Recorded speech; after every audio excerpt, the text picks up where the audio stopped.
Shane! Ano ba, Nagawa mo Jeboy? ba akong lokohin?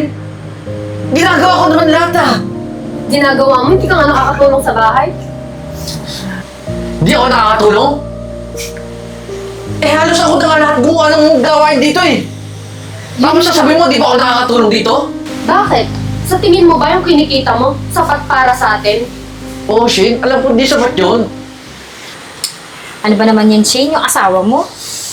Kanina pa nga yun eh. Di malaman kung nasan na. Ano bang ibang alam na trabaho yun? Di ko alam dun eh.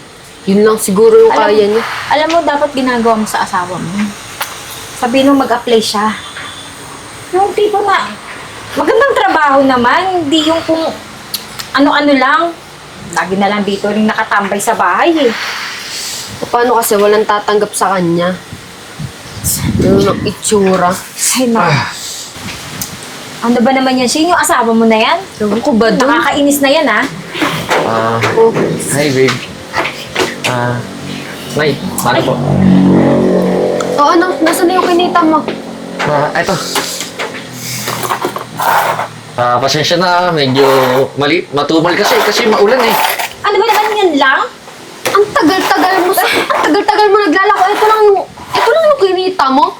Marunong ka ba magbenta? Gusto naman, J-boy. Ano mabibili dito? Shane, pasensya na kasi maulan kasi kaya wala masyadong nabili eh.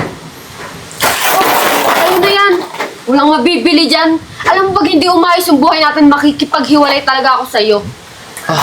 Ay, nako. Shane, Dapat lang. Shane, huwag naman. Huwag mo naman gawin sa akin to. Alam mo naman nagsusumikap ako para sa atin eh. Nagsusumikap ka tapos ganyan lang yung kinikita mo. Oo nga naman. Wala ka bang alam na ibang trabaho? Kailangan ba utusan ka na maglako? Maglalako-lako ka na lang? Hindi ba pwede na mag-apply ka ng trabaho? Yung pwede sa'yo. Yung makakatulong dito. Hindi yung ganyan. Lit-lit ng kinikita mo. Tagal-tagal mo naglalako, ganun lang yung kinikita mo. Sa tingin mo kasya ba yan dito sa atin? E pambili ng bigas, kulang yan eh. Nay, gagawin ko na lang ng paraan yung pambili natin ng pagkain ngayon. Mas mabuti pa nga. Alam mo, lagi ka na lang nagdadahilan. Gagawa ng paraan. Wala ka naman nagagawa. Nay, pasensya na po talaga. Pero, malay niyo bukas, marami na bumili sa akin. Dapat lang, pag sumikapan mo yan. Tara na nga na. Ano? Ins.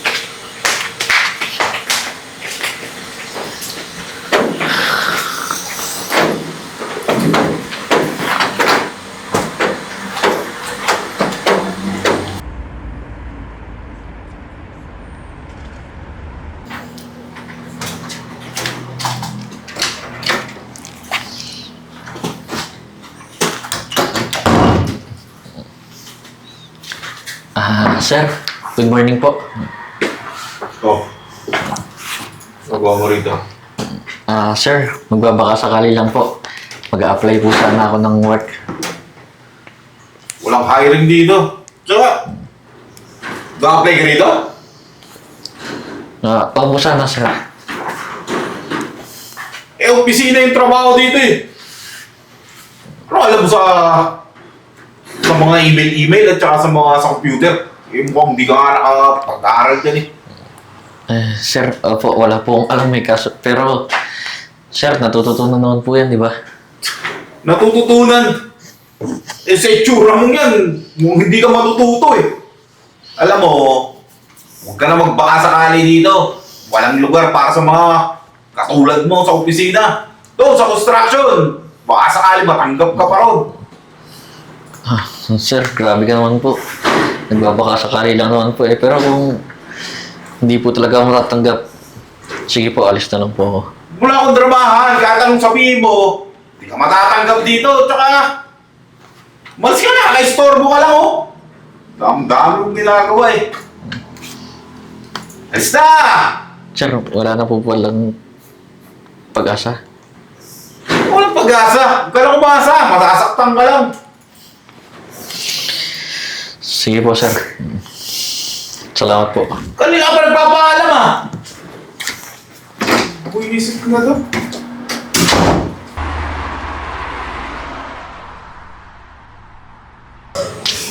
Shane. Kailan mo na mabalak iwan yung asawa mo? Kamagalala, Francis. Lapit mo na rin iwan at siguro. Alam ko naman na hindi ka na masaya dun eh. Tsaka, ano ipapakain niya sa'yo? Tingnan mo, pumapayat ka na lalo. Para ka ng asawa mo. Parang tingting na yung katawan. Paano kasi yung kinikita niya? Hindi pa sapat sa gastusin namin sa bahay. Kaya nga ako nandito para sunduin ka.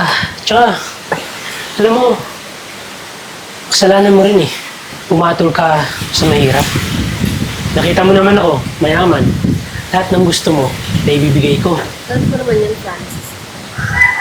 Pala Shane, kung pwede, makahingi ng kiss para naman hindi ako malugi. Okay lang naman. Talaga.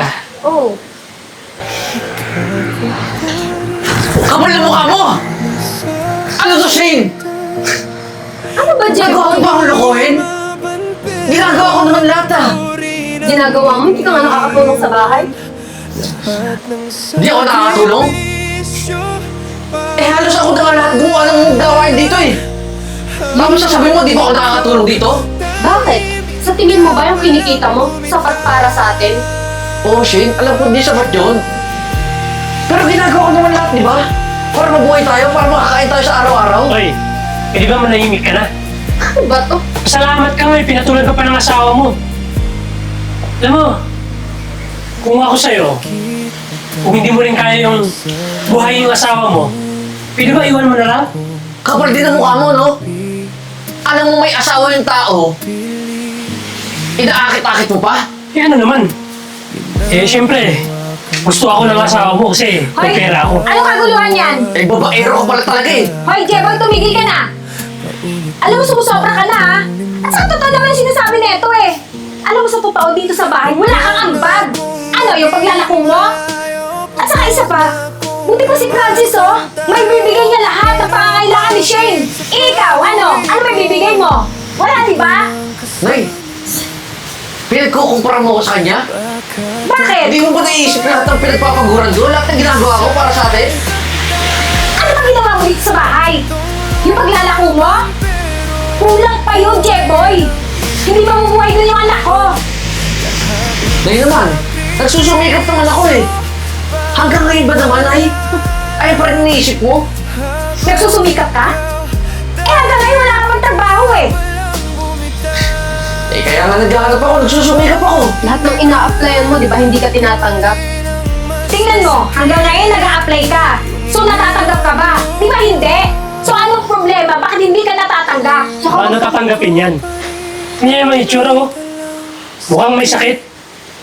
Alam mo, dapat nga magpasalamat ka sa akin eh. Tingnan mo yung itsura ng misis mo. Mukhang mayaman. At yung biyanan mo gumanda na.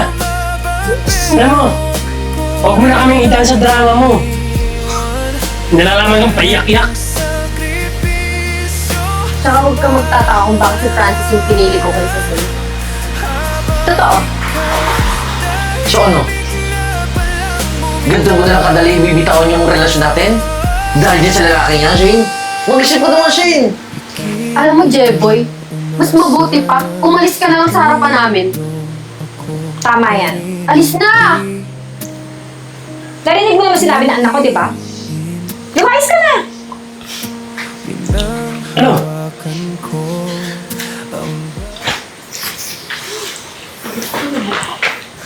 Nga pala, tita. Salamat nga pala dahil pinagtanggol mo ako. Alam mo, hindi lang ano, hindi lang pala maganda yung mama mo, mabait pa. Siyempre naman, Ikaw lang yung sabi nun. nagmana ako sa'yo. Ha? O siya, pasok muna tayo sa loob para makapag-merienda ka.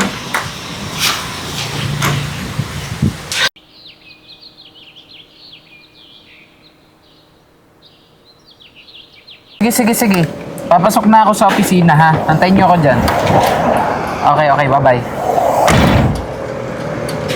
Oh, bakit may tao dito? Gagabi na.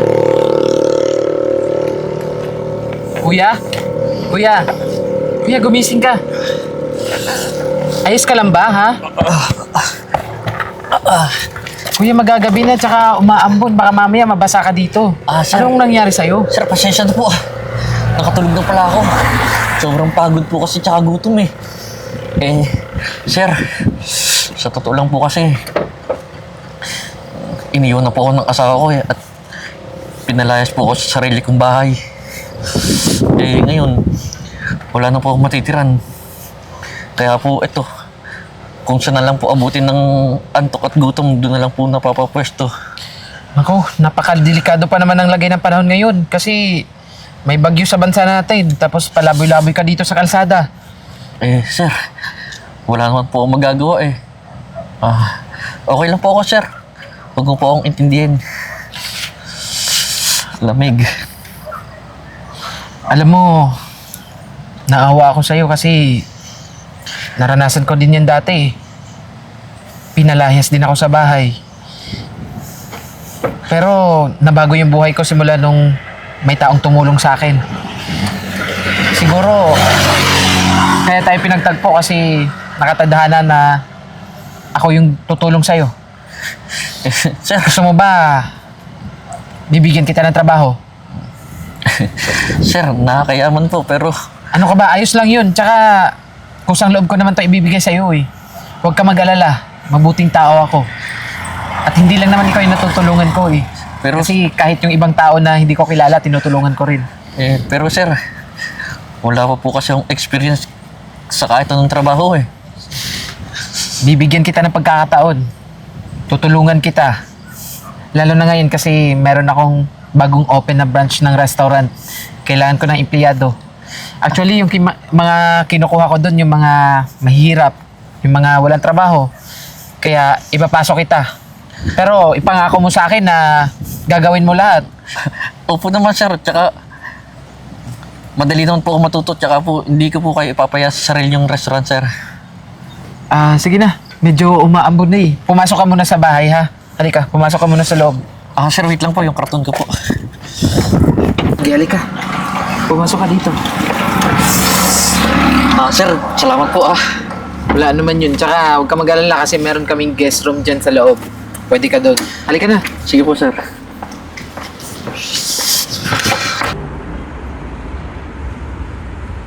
Thank you po, Ma'am and Sir. Balik po kayo. Nako, mukhang maraming customer na dumating kanina. Tsaka, ubos na yung mga stocks namin. Pakaswerte ko talaga sa empleyado kong si Jeboy. Siya nga, asan na pala yun? Jeboy? Jeboy?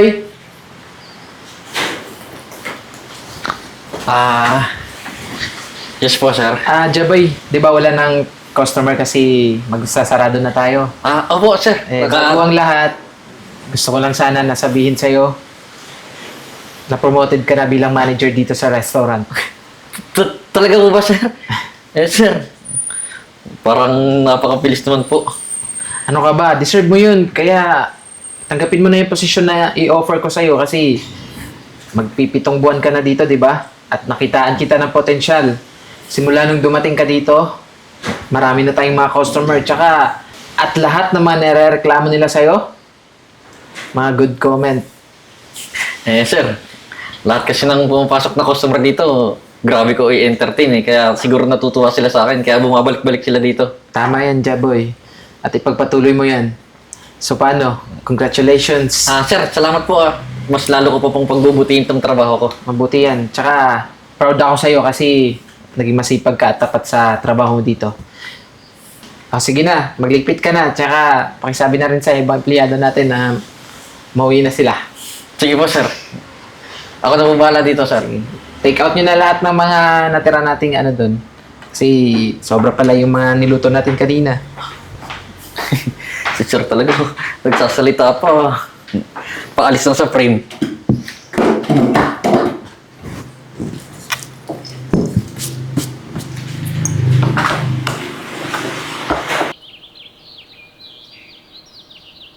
Okay lang, pre. Sige. Pupunta ako mamaya dyan. Sige na. Pre, mamaya na lang. Sino ba yan? Pasok!